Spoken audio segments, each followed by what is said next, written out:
Olá pessoal, tudo bem? Meu nome é Nicolas, eu sou estudante da Unicesumar lá no curso de Publicidade e Propaganda e eu gostaria de dar o bem-vindo a vocês ao nosso podcast de divulgação científica. Hoje a conversa é com o professor Paulo Vitor Suto-Aizawa, pesquisador da Unicesumar e especialista em promoção da saúde. Bom, primeiramente obrigado aí pelo convite, né? Poder estar falando um pouco aí sobre parte de pesquisa científica, né? A parte de atividade física, exercício, né? Para mim é sempre uma satisfação poder contribuir, né, com o conhecimento científico, né? Sou formado em Educação Física, tenho mestrado e doutorado também em Educação Física na área de Psicologia do Esporte e do Exercício. Estou fazendo nutrição também, estou no meio do curso aí. Bastante coisa. Bastante coisa, né? Fiz meu pós-doutorado em Promoção da Saúde, lá no Unicesumar também, né? Bem legal. E atualmente eu sou docente, né, da pós-graduação em Promoção da Saúde e dos cursos de Educação Física, Físio e Psicologia também. Entendi. E professor, para começar, da onde surgiu esse interesse em estudar corrida de rua e os aspectos psicológicos, né, que pode ocasionar essa prática? O interesse, né, dentro da psicologia, né, a gente sempre busca estudar, né, modalidades diversas, né, tanto de modalidades coletivas, né, quanto individuais, né, para a gente conseguir entender o que leva o praticante a, de fato, se engajar, né, dentro de uma modalidade que ele goste, né. E a corrida, ela é algo natural do ser humano, né, desde os tempos das cavernas, né, que o homem saía para caçar, né, e que de uns tempos para cá ela se tornou muito popular, né, por ser uma prática que você precisa de um tênis e muito simples, um lugar, né, para correr, né. E esse engajamento que a gente tem notado, né, dos clubes de corrida, né, muitas pessoas procurando essa prática, então o interesse surgiu nesse sentido, né, de buscar entender o que tem levado as pessoas a quais são as causas, né, e o que gera isso, né. E professor, assim, eu nunca tinha ouvido falar nesse termo, eu gostaria que você falasse um pouquinho pra gente o que é o coping, né, essas estratégias de coping que você trouxe no trabalho, na pesquisa. Coping, né, vem da palavra em inglês cope, o pé da letra, que significa enfrentar algo, né, lidar com alguma situação, né. Então, coping a gente chama de estratégias de enfrentamento.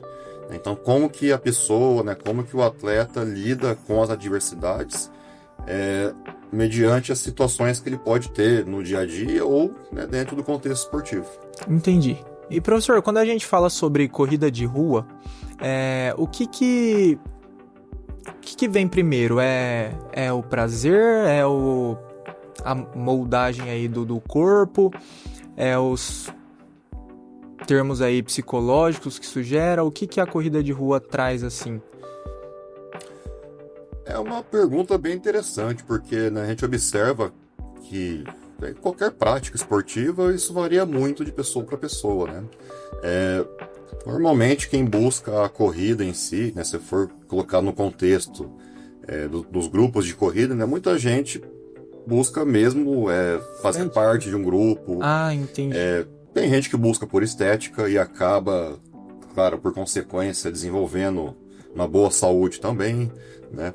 Que apesar de ser uma modalidade individual, né, se a gente considerar esses grupos de corrida, as pessoas buscam mesmo fazer parte de um grupo, né? Tanto que a gente vê, elas têm um uniforme, né? Tem toda uma identificação com aquele grupo, né? Um grupo no WhatsApp. Um grupinho no WhatsApp, o grupinho no Instagram, né? Então, fazer parte de um grupo também é um motivo que leva a pessoa, o atleta amador, que a gente fala, né? O corredor amador buscar a corrida de rua em si, que é diferente do atleta profissional.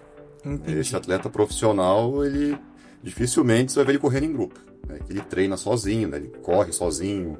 Sim. Tem todos os parâmetros dele nos smartwatches, né? Que hoje em dia está muito mais fácil, né, lidar com isso. Então são duas práticas bem distintas, né? Calculam ali, né, os passos, as frequências, essas coisas, né? E professor, eu jogava futebol e aí agora eu gosto bastante de correr. E eu queria perguntar para o senhor, você também pratica corrida, esporte, alguma coisa do tipo? Eu gosto muito de futebol. Né? Legal. Não que eu jogue muito bem, mas eu gosto. Sim, Faço musculação também. bem legal. E de vez em quando faço umas aulinhas de bike indoor, né? A corrida em si eu nunca tive assim tanto engajamento. Entendi, Né? entendi. Mas esportes coletivos desde quando era mais novo, né? Futebol, futsal, vôlei, basquete, handebol, Sim. sempre pratiquei um pouquinho de cada. A gente vem percebendo, eu, né, pelo menos eu tinha comentado, a gente vem percebendo que tem alguns esportes, algumas atividades físicas que nos últimos tempos vem crescendo bastante, que é o futsal, né, o futebol de 7, que tem 1 milhão de campo aqui na cidade, e o beach tênis, que também vem crescendo bastante, e a própria corrida de rua. A gente vê que igrejas ou outras instituições têm providenciado alguns eventos na cidade de corrida de rua. E eu queria saber o porquê, qual é a sua opinião, né? O que o senhor acha a respeito do crescimento desse esporte, né? Por que as pessoas estão querendo praticar essa atividade, estão se interessando mais pela corrida de rua? Primeiro, eu acho excelente, cara. O corpo humano não foi feito para ficar parado, né? Sim. Eu gosto de citar o exemplo lá do Homem das Cavernas, porque o homem saía para caçar, o homem saía para buscar suprimentos, né? Então, o ser humano foi feito para se mexer. E você colocar o seu corpo em movimento é sinônimo de saúde, é sinônimo de prevenção. Eu sempre falo para os meus alunos que a gente tem na mão o melhor remédio possível, né, que é a prevenção, que é o exercício físico. Tem estudos, né, que comprovam que você manter ao longo da sua vida, né, bons hábitos, né, alimentares também, mas hábitos de exercício físico, né, lá na frente você vai ser um idoso mais saudável, você tende a ter menos doenças, né? Você não vai sobrecarregar o sistema de saúde, né? Então isso tudo gera, de médio a longo prazo, né, consequências positivas, claro, desde que feito de forma adequada, né? Então, né, eu sempre digo que hoje em dia só fica parado quem quer. Sim. Né? Alguns anos atrás as coisas eram um pouco mais restritas, né? Poxa, era só academia, o yoga talvez. Hoje não, hoje, né, como você comentou... Tem o crossfit agora. Tem crossfit, tem a corrida de rua, tem a bike, tem o beach tênis, tem, enfim, uma série de opções que a pessoa pode escolher, né, de acordo com o que ela se identifique. Né? Então, sim. Independente da modalidade, se é beach tênis, se é ginástica, se é futebol, futsal, o importante é ter um bom nível de exercício físico, né? E com certeza, acho que algo que chamou muita atenção da população foi a pandemia. Né? Que a gente viu o quanto que é ruim ficar parado, ficar trancado dentro de casa, o quanto que é ruim ficar sentado o tempo todo. Né? Eu tenho muito amigo fisioterapeuta que eles falam que foi o período que eles mais trabalharam. Índice de depressão altíssimo também, né? Depressão, né? Muitos amigos da área da psicologia, inclusive, né? E os fisioterapeutas falando muito em sintomas de dores, né? Que as pessoas passaram a ter com mais frequência por conta da inatividade física. Sim. Né? Por conta do sedentarismo, né? Que a pandemia veio a trazer no período. E eu acho que foi um marco, assim, que fez a população ficar um pouco mais atenta com a própria saúde. Sim, mudou bastante coisa depois da pandemia, né? E o senhor falou sobre resultados que dão de médio a longo prazo, né? Mas a curto prazo, existem alguns resultados já, tipo, eminentes? Porque eu tenho alguns colegas que já me falaram o seguinte: cara, eu comecei a correr e tô trabalhando melhor, ou tô dormindo melhor, sabe? Com certeza, fisiologicamente falando, né, quando a gente coloca o nosso corpo em movimento, né, a gente libera uma série de hormônios ali, uma série de substâncias químicas, né, internamente, né, que são as chamadas exerquinas, né, que tem lá endorfina, serotonina, enfim. Sim. Que é eminente do organismo produzir isso daí. Então a gente consegue controlar melhor, né, os níveis de cortisol, né, nível de estresse, que isso em excesso, né, a gente sabe as consequências ruins que isso gera. E com certeza, né, quando você faz um pós-exercício, principalmente, né, tanto que a endorfina é chamada assim, vulgarmente, né, a sensação de euforia, né, a droga de euforia, né, que dá de fato essa sensação de bem-estar, né, ela entra numa classificação que foi até um pouco mais recentemente de opioides endógenos, né, que a gente mesmo produz em decorrência do exercício. Entendi. E aí isso reflete no seu dia a dia, né? Então você dorme melhor, você trabalha melhor, Come melhor. né? Você raciocina melhor, né? Entendi. Então isso com certeza faz diferença. Entendi. E quando você fala sobre corrida de rua, tem o atleta amador e também tem o atleta profissional. Eu queria que o senhor me explicasse como que é a mente do atleta profissional, né? A pressão que ele lida, quais são as dificuldades que ele enfrenta, e no caso do atleta que é amador, né? Eles agem igual ali ou tem algumas diferenças? Tem bastante. Primeiro que assim, é legal a gente diferenciar o que é um atleta de rendimento, né? O emprego do cara é ser atleta, né? Então ele vive daquilo. Então ele tem patrocínio, ele tem contrato, ele tem metas a alcançar, né? Ele tem objetivos profissionais a serem alcançados, né? Que é diferente do atleta amador. Então, por exemplo, eu sou professor, mas eu jogo minha bolinha. Sou um pseudo-atleta amador. Eu tenho amigos que são professores, são advogados, são psicólogos, mas que disputam Ironman, por exemplo, né? Que é uma prova, né, de ultra endurance, né? Que, como a gente estava conversando aqui antes, dura de 10 a 18 horas uma prova. Só que esse atleta amador não vive daquilo. Ele vai por lazer, por gostar, por hobby, né? Se engajar, né? Então a grande diferença é essa, né? O profissional, ele vive daquilo, né? Ele vive para competir. Ele vive para bater metas, para conquistar títulos, né? Muitas vezes levar o nome de alguma marca para uma competição, né, que ele está lá usando, né? Então a diferença básica é essa, né? Então ele vê o esporte como um trabalho mesmo. Sim. Diferente do amador que vê o esporte como um lazer, por muitas vezes. E é legal a gente ter essa visão porque muita gente tem a cabeça um pouco fechada no quesito profissionais de esporte, né? Que a gente vem mais na mente é o futebol, o basquete, o vôlei. E na corrida, antes de pesquisar, né, antes de fazer esse trabalho, o que me vinha na mente? O profissional de corrida é aquele cara que está ali correndo na pista e aí o juiz vai apitar e ele vai sair correndo e tem que chegar ali, né? E é interessante como isso vem mudando, como isso vem crescendo, né? Hoje a gente tem, como o senhor disse, profissionais na área de corrida de rua. Bem legal essa informação. Assim. Professor, você acha que na corrida de rua em si, mas também em todos os esportes, no geral, assim, traçar metas e desenvolver estratégias aí é um ponto positivo? Até onde isso é positivo? Até onde isso começa a se tornar pressão? E isso serve tanto para o atleta profissional quanto para o atleta amador? Com certeza. Uma das variáveis que a gente estuda muito na psicologia é a motivação, né? E dentro da motivação, né, a gente tem a motivação extrínseca, né, que é aquela motivação externa, né, ambiental, né, uma premiação, ir para uma competição maior, né?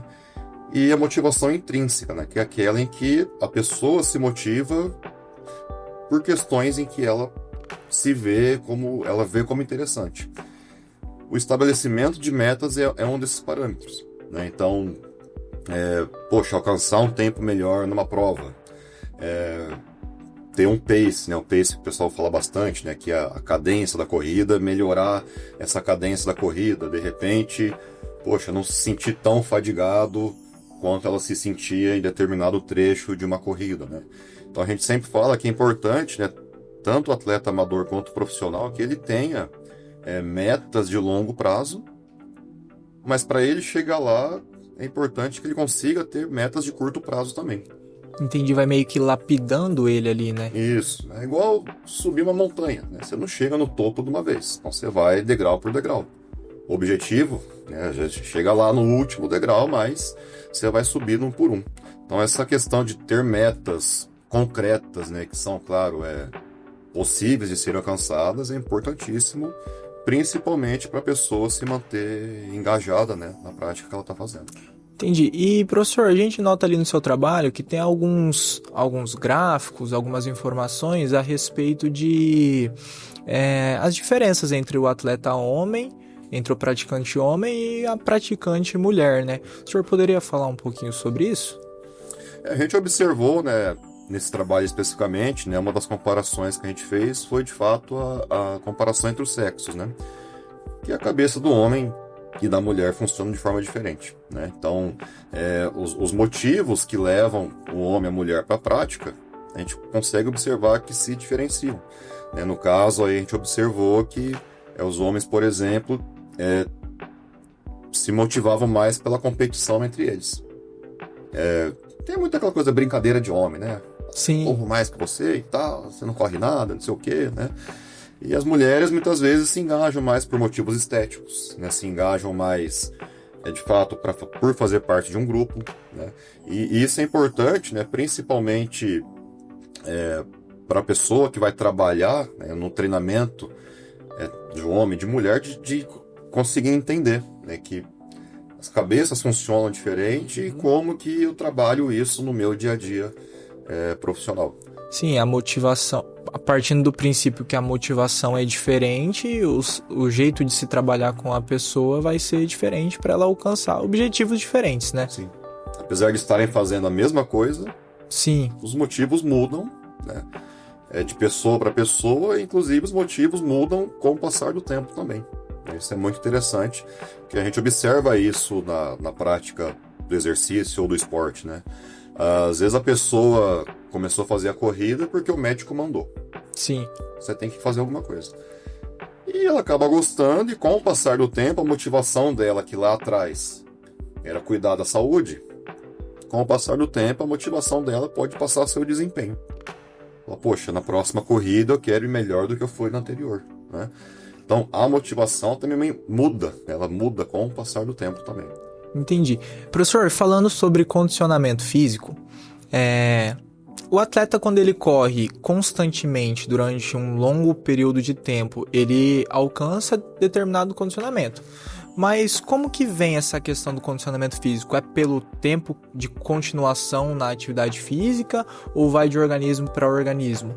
Por exemplo, eu tenho um amigo que no futebol dava para ver que ele treinava menos do que eu, um exemplo, só que ele tinha um condicionamento físico melhor do que o meu. Eu tinha que treinar bem mais do que ele pra competir ali, sabe? É um pouco de cada coisa, né? Um dos princípios que a gente trabalha no treinamento desportivo é o princípio da individualidade biológica, né? Cada um é cada um. Então, muitas vezes, o treino que é bom para mim não é bom para você e vice-versa, né? Às vezes, um treino que faz muito efeito para mim não vai fazer para outra pessoa e assim por diante. E a constância, ela é importantíssima também, né? Então, não adianta eu só jogar bola uma vez por semana e achar que tá bom. Ou ir na academia a cada 2 semanas e achar que tá bom, né? Então, varia de pessoa para pessoa, né? Cada organismo responde de um jeito aos estímulos. E a constância de médio e longo prazo também. Tem pessoas que precisam treinar mais para ter mais resultados, né? Tem pessoas que, às vezes, com uma carga menor de treino, conseguem ter os mesmos resultados, né, daquela pessoa que tem que se esforçar mais, né? Então, é uma série de fatores que influenciam.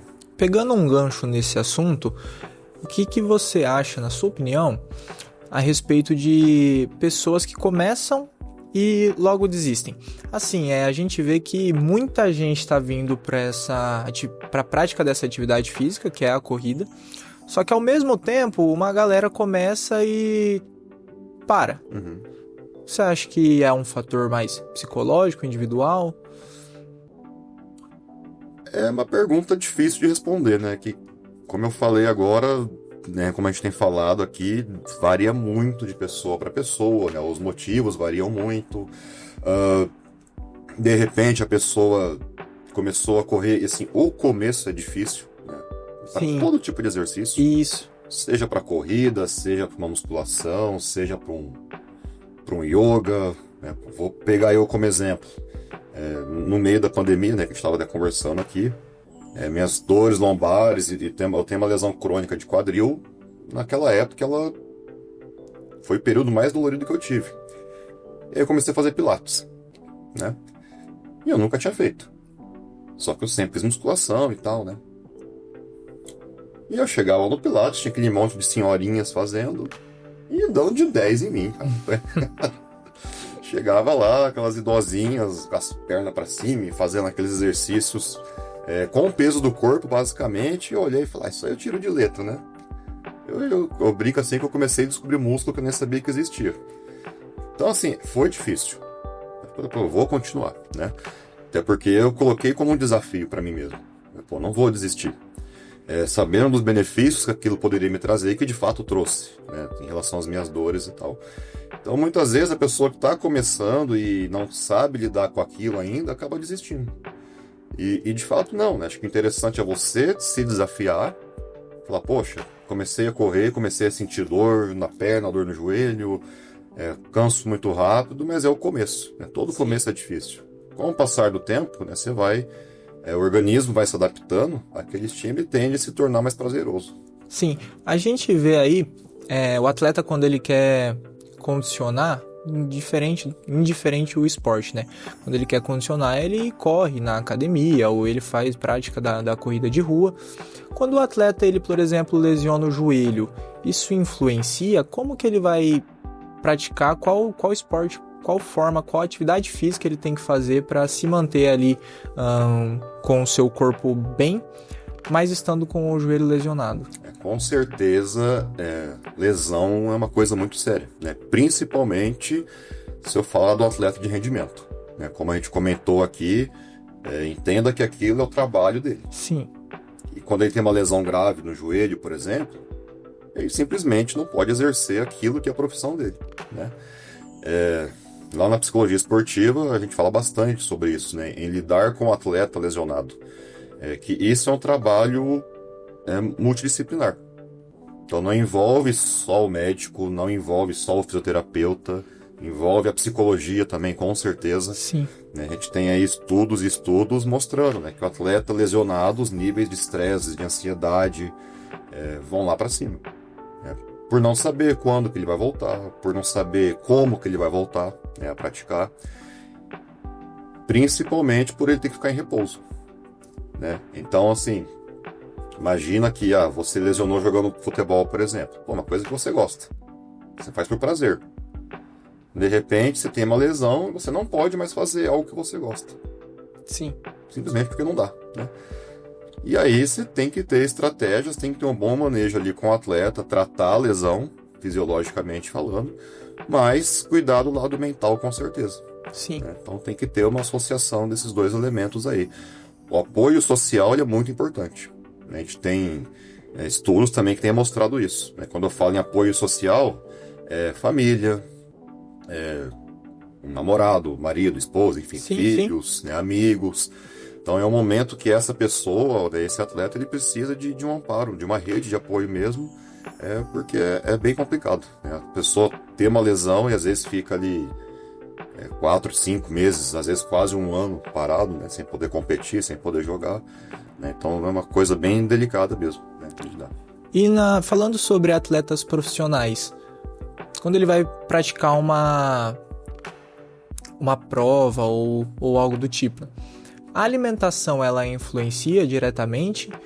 Um exemplo, energéticos ou o que o atleta tem que comer antes, o que ele tem que comer depois, talvez? Com certeza. Acho que todo atleta profissional que eu digo, né, ele tem acompanhamento nutricional. Isso aí é obrigatório, vamos dizer assim, né? Sim. Mês passado eu estava no congresso lá em São Paulo de nutrição e tinha uma parte do evento que era só nutrição esportiva. E eu fiquei até impressionado, porque assim, a palestra foi num shopping, né? E a palestra ocorria numa sala de cinema, com o palestrante lá presencial. Quando a sala enchia, eles abriam outras salas com a palestra de forma remota, né? Então ficava no telão e passando, né? A gente ouvindo. Eles conseguiram encher todos os dias 3 salas de cinema só para falar de nutrição esportiva. Então, assim, é um tema que cada vez mais, né, a gente tem discutido sobre isso. É um crescimento muito grande. E mesmo para quem não é atleta, né? Para quem não é atleta profissional, que eu digo, né? É importante que as pessoas tenham essa consciência, né, de uma boa alimentação, né? Principalmente pela demanda que a gente tem hoje de produtos industrializados, né? Produtos com muitas substâncias aí, né? Que a gente muitas vezes não sabe, né? O que tem, né? Então, é um cuidado que tem que ter, com certeza. E isso, né, como o senhor disse, em todos os esportes, né? Tem que cuidar da alimentação e se você não cuidar da alimentação, o seu desempenho cai lá embaixo, né? Não só no esporte, na vida mesmo, né? Que ao mesmo tempo, né, como a gente está falando aqui, poxa, as pessoas estão praticando mais exercício, né? Mas, ao mesmo tempo, as pessoas estão mais sedentárias, né? O nível de obesidade da população está crescendo cada vez mais. Então, eu sempre faço uma reflexão, né? Pega uma foto antiga da sua família. Sim. Dificilmente você vai ver alguém obeso na foto. Uma foto lá em preto e branco, né? Uma foto dos seus pais, dos seus avós. Dificilmente você vê uma pessoa obesa. Por quê? Os hábitos mudaram muito. Naquela época, comia-se muito melhor. Não haviam tantas coisas industrializadas como a gente tem hoje, com altos níveis de gordura, muito sódio. As pessoas viviam muito de trabalho braçal.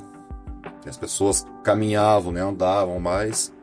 Hoje em dia eu não preciso ir na padaria, né? Eu pego o celular, abro aqui e peço o que eu quiser de comida, de bebida, né? Enfim.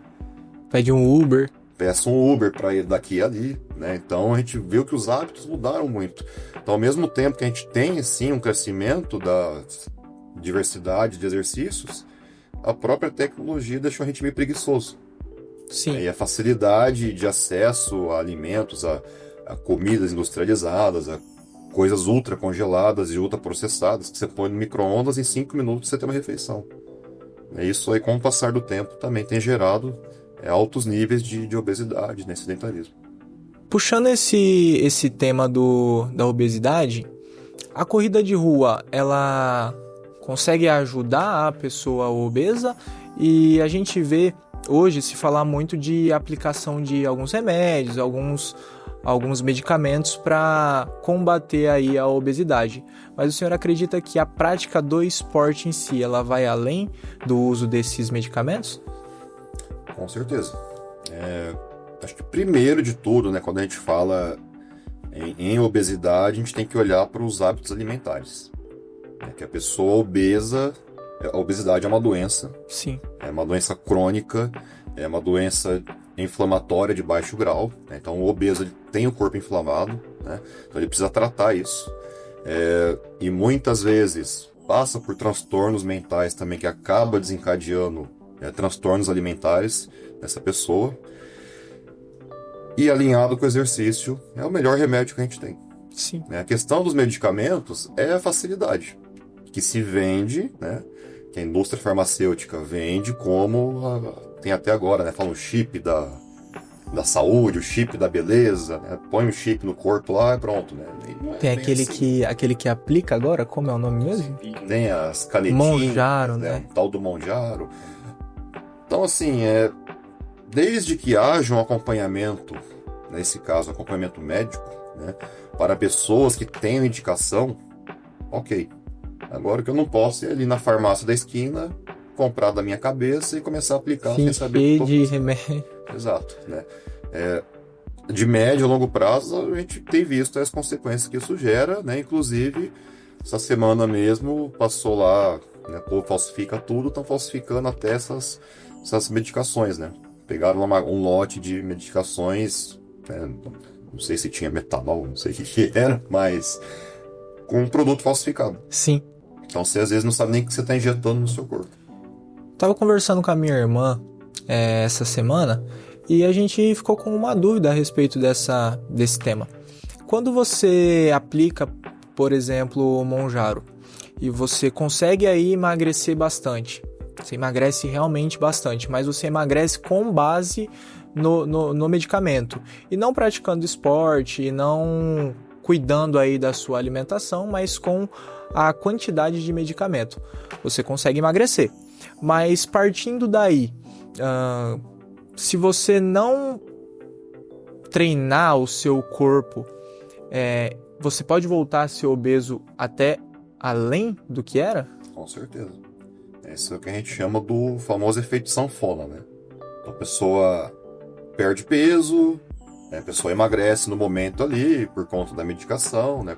Até porque um dos efeitos colaterais que essas medicações têm, né, que nem o Ozempic, né, que é a semaglutida, é o retardo da sua digestão.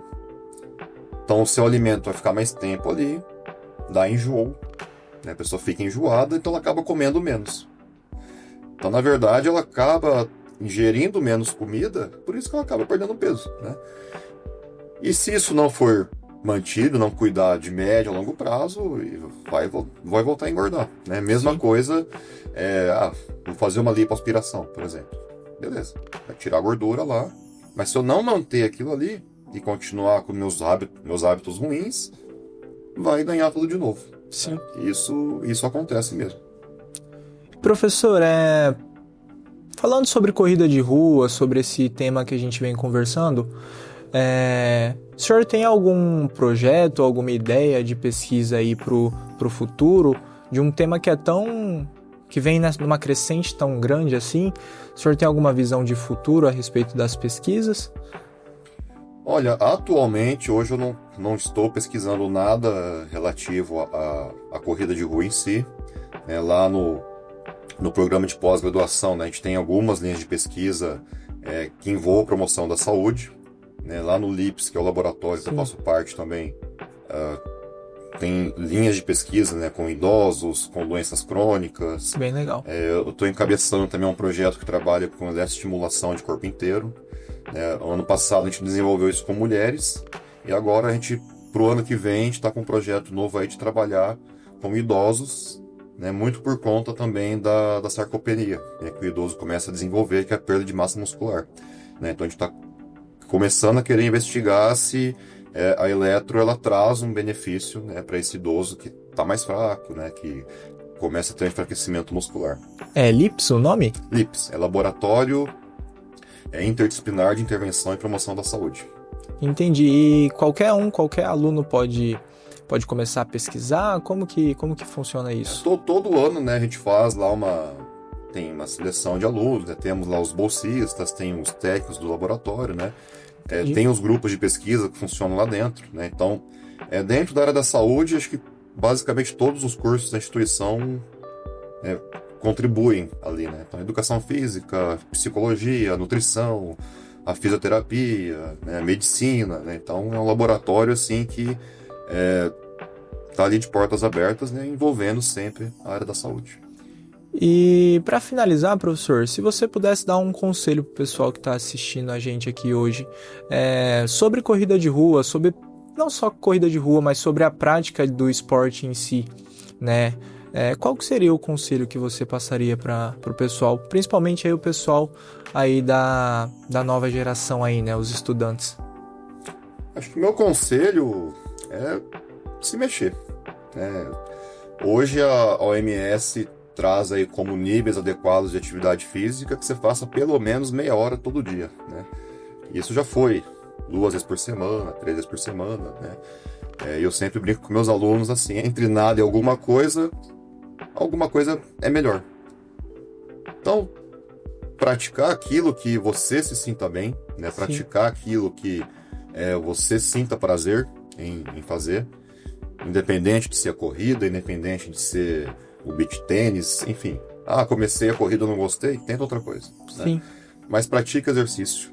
O exercício é a prevenção de muita coisa no futuro, alinhado, claro, a bons hábitos alimentares também. É um investimento que você não sai perdendo nunca, né? Com certeza. ter um bom acompanhamento de um bom profissional também, né? Isso é importante. Então é investir na sua saúde, que eu acho que é um dos maiores bens que a gente tem, é a nossa própria saúde, né? Então, ser acompanhado por um profissional da área da saúde, né? Um professor de educação física, um fisioterapeuta, de repente exames médicos preventivos, né? Para ver se eu tenho algum problema cardiológico, por exemplo. Sim. Antes de começar um programa de exercício, ele é essencial. E professor, eu, o Thomas, o pessoal aqui, a gente gostaria de agradecer pela oportunidade, o senhor ter comparecido aqui com a gente hoje, nesse podcast, né, que a gente está fazendo hoje. Agradecer também ao professor Lucas, que proporcionou para a gente toda a ajuda necessária para a gente conseguir destrinchar ali a pesquisa do senhor e estar aqui fazendo o projeto hoje. Então a gente queria agradecer e que o senhor tenha bastante sucesso aí nas próximas pesquisas, né? Agora, como você falou ali, com o tema mais da terceira idade e também na vida profissional do senhor. Bom, eu que agradeço, né? Espero aí que vocês tenham bastante sucesso aí. Parabéns pela escolha do tema. É um tema bem bacana e estou sempre à disposição para o que precisar.